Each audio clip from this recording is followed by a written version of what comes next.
Hey everyone, welcome back to the Zed Active YouTube channel.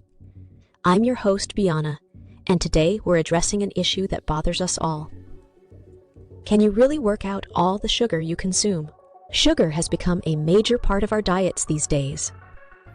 The average American consumes over 22 teaspoons of added sugar per day, which is way more than the recommended daily amount.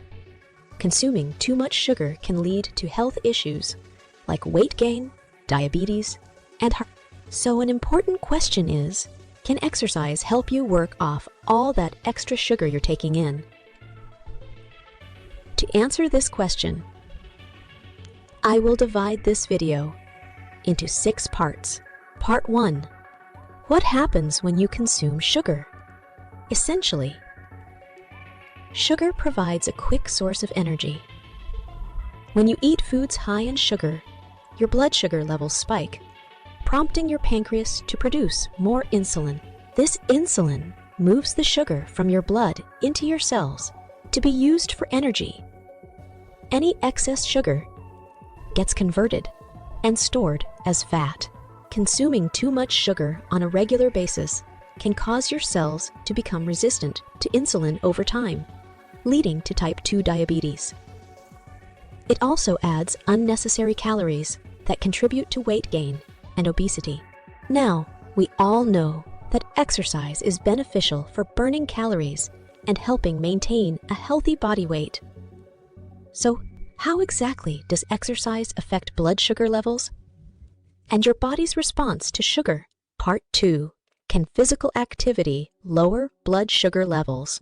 Regular exercise can help improve insulin sensitivity and glucose metabolism, meaning your body becomes better at moving sugar from your blood into your cells. Exercise may also help your cells better absorb and utilize glucose for energy. Regular exercise can improve insulin sensitivity and glucose metabolism in the body in several ways. First off, exercise increases insulin sensitivity, so muscle cells can better use available insulin to take up glucose during and after activity.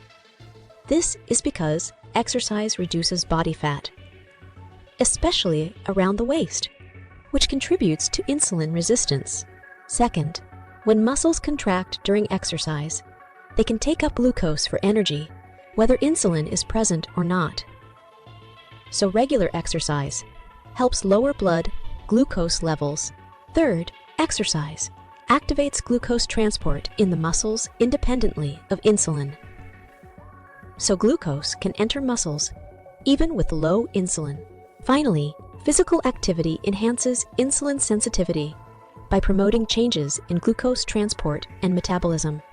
Exercise stimulates increases in glucose uptake by muscles through activation of specific glucose transporters. Research has shown that a single bout of moderate or high-intensity aerobic exercise can lower blood glucose levels for up to 24 hours afterwards in both healthy individuals and those with type 2 diabetes. The more intense the workout, the bigger the blood sugar lowering effect. So, in the short term, a vigorous gym session or high-intensity interval training can quickly burn through blood glucose for fuel and lower your blood sugar levels. Part 3. Can you work off the sugar you eat? However, when looking at the long-term effects of exercise on sugar consumption, research is a bit more mixed.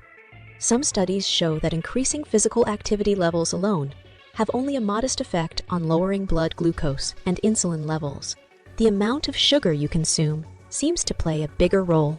For example, one study found that doubling the amount of exercise people did over a 6-month period only lowered average blood sugar levels by about 2 mg per deciliter. Doubling the amount of sugar increased blood sugar levels by over 7 mg per deciliter. So, exercise helps, but cannot fully counteract the effects of a high sugar intake. The foods you eat have a stronger impact on blood sugar control than simply adding more physical activity.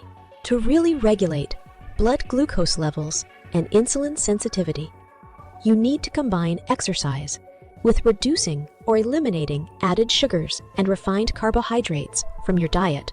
Part 4. Should you time your workouts to burn sugar? Another myth frequently propagated by a health faction is that the timing of your workouts can influence the amount of sugar you burn out. How true is this? Some people recommend timing your workouts strategically, exercising right after eating foods high in sugar to help burn it off before it gets stored as fat. However, research has not found any added metabolic benefit to doing this. Your body handles glucose from a pre-workout meal or snack the same way regardless of when you exercise. The carbs you eat will still raise blood sugar and insulin levels. Whether you work out before or after eating doesn't change how many total calories you burn from that meal. For better blood sugar control, focus more on your overall daily physical activity rather than timing exercise around meals. Going for a walk after dinner can help lower blood glucose levels, but reducing your sugar intake in that meal would have an even bigger impact. Part 5. How does exercise affect sugar cravings? Interestingly, exercise can also help curb cravings for sugary foods. Sugar causes dopamine and opioid releases in the brain that make you want more. Exercise boosts dopamine in a similar way, so getting your workout in could reduce your urges to reach for the cookie jar later. However, too much high-intensity exercise can sometimes increase junk food cravings as your body seeks quick fuel to replenish depleted glycogen stores. Finding the right balance is key. Part 6. Can exercise improve insulin sensitivity? In addition to lowering blood glucose after meals, exercise can enhance overall insulin sensitivity. This is particularly possible with regular training, meaning your cells become more responsive to insulin, allowing your body to better regulate blood sugar levels in the long run. Just a single workout can increase insulin sensitivity for 12 to 24 hours. Longer training programs have been shown to improve insulin sensitivity even further. Combining cardio and weightlifting seems to have the biggest benefit. The effects are most pronounced in people with insulin resistance or type 2 diabetes. But exercise can boost insulin sensitivity in healthy individuals as well. So while exercise may not negate all the harmful impacts of sugar on your blood glucose levels and diabetes risk, it certainly helps improve your body's ability to handle sugar and carbs.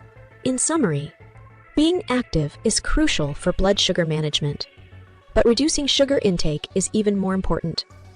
Aim for 150 minutes of moderate exercise per week, along with cutting back on added sugars for better blood glucose control and diabetic health management.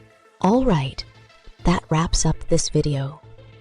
I hope this gave you a good understanding of how physical activity can influence glucose metabolism and insulin sensitivity in the body. Don't forget to like and subscribe to stay up to date on our latest content. Until next time, stay healthy.